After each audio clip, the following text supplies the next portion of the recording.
Imagine standing on a quiet battlefield, nothing but the distant hum of engines. Suddenly, one single thunderous blast erupts.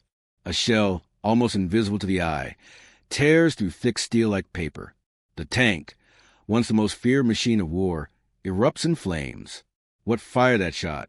Not another tank, not a missile, but an anti-aircraft gun designed to shoot down planes. This is the story of the legendary German 88mm cannon, a weapon soldiers on every front would come fear. A gun so powerful, so accurate, and so devastating that it rewrote the rules of modern warfare.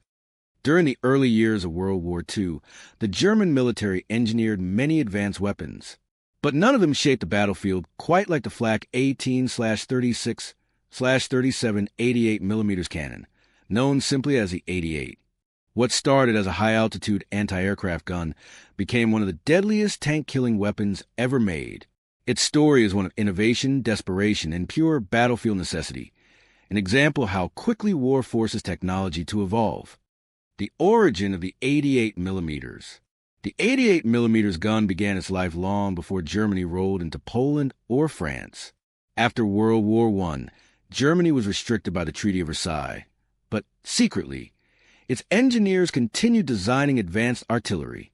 In the 1920s, German engineers collaborating with Krupp and Rheinmetall began searching for a high-velocity anti-aircraft weapon capable of hitting fast, high-flying aircraft. The result was a FlaK 18, the first version of the 88. It fired shells at an incredible 820 to 840 meters per second, fast enough to reach aircraft flying several kilometers in the sky. Mounted on a rotating, fully traversable platform, the gun could be set up quickly, fire rapidly, and hit targets with surprising precision. But no one knew yet that this same speed, this high muzzle velocity, would make the 88mm perfect for something else entirely. The Spanish Civil War, first real test. The first time the world realized the 88 was special wasn't in World War II. It was in the Spanish Civil War, 1936 to 1939. Germany sent weapons to support Franco's forces, including the brand new 88mm gun. Their German advisors discovered something shocking. The 88 could destroy heavily armored tanks from long distances. While it had been built to shoot down aircraft, its power against ground targets was undeniable. After witnessing this, German officers made a mental note. If the day ever comes when enemy tanks prove too strong, the 88 will be waiting. The Blitzkrieg years. When World War II finally erupted, the German panzer divisions dominated thanks to speed, coordination, and air support. But during the invasion of France in 1940, the Germans met a serious problem. The French had heavy tanks, such as the Charbie I and the Matilda II. These tanks were nearly invincible to standard German tank guns. Soldiers watched in frustration as shells bounced off Allied armor. It was then that German commanders ordered the 88mm guns, normally positioned far behind the lines, to be brought forward. In several battles, including the famous fight near Arras, crews aimed their massive anti-aircraft guns directly at enemy tanks. The results were devastating. With each shot, the 88 tore through armor that no other German weapon could penetrate. In moments, it transformed from a defensive anti-aircraft gun into the deadliest tank destroyer on the battlefield. Why was the 88mm so deadly? 3 reasons. 1. High velocity. The shells traveled incredibly fast, allowing them to pierce thick armor at long ranges, often before enemy tanks could even fire back. 2. Accuracy. The 88 had advanced optics and a stable firing platform, making it deadly precise. 3. Versatility. It could target planes, tanks, bunkers, infantry, trucks, anything.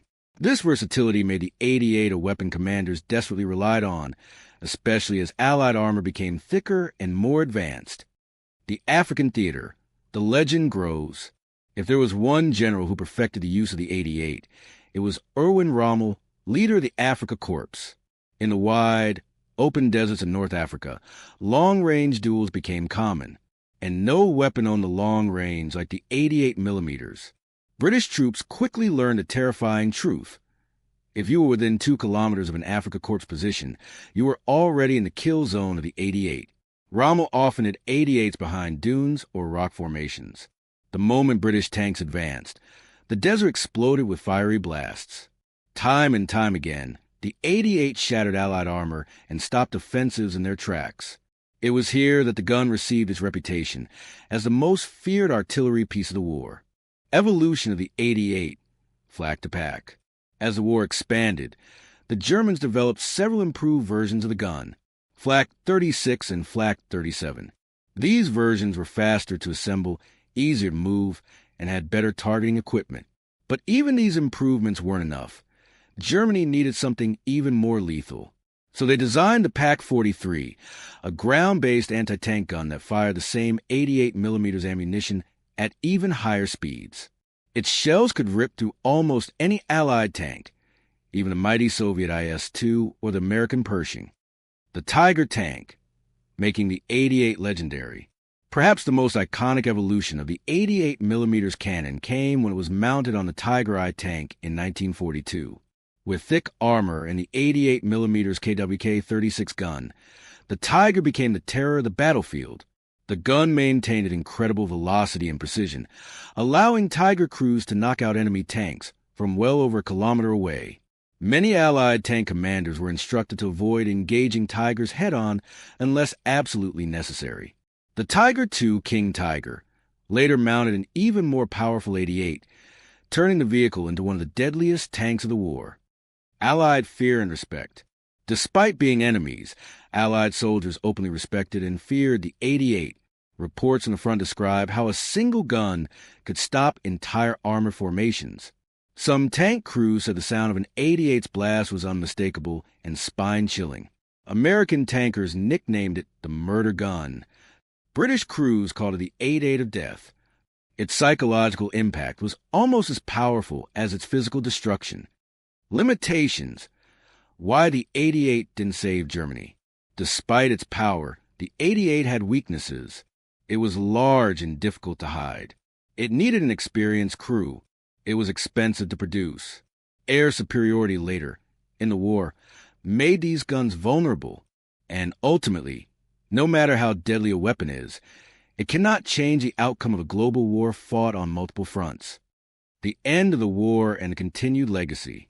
By the time the war ended in 1945, tens of thousands of 88mm guns had been produced. Many were destroyed, but some ended up in museums, used for training or study by other nations. Its design influenced many modern artillery systems, and its legend continues today as one of the most iconic weapons of World War II. The 88mm gun wasn't just a weapon. It was a symbol of engineering brilliance and battlefield adaptation.